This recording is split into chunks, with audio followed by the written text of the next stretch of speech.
You were a J6er. Tell us what you did that day, and then tell us how the weaponized DOJ came after you and really, I mean, tried to ruin your life, John. They sure did. So johnstrand.com/J6 will take you to a video that you can see every minute of my time in the Capitol building, which was just over 45 minutes, but we fast forwarded it. So it only takes 13 minutes to watch. The point is, I don't hide or cut things out. You watch the whole experience and you have it narrated to understand what was happening while it was there.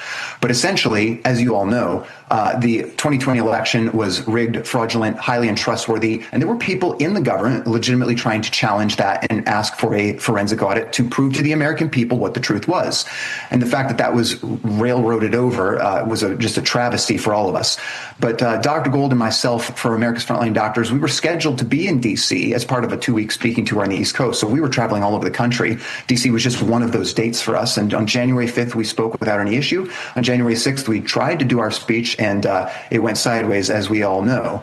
But in the course of that process with J6, they splintered my front door with a battering ram 12 days after the event, and with no warning. Disappeared me in jail for 4 days without a phone call. When I got out, I was facing a 20-year felony and 4 other charges.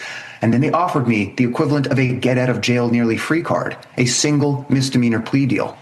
So if I just played along with the Washington, D.C. program and signed their false confession, I could go home and all that be wiped away. But I refused that because, Andrew, there is never a right time to do the wrong thing.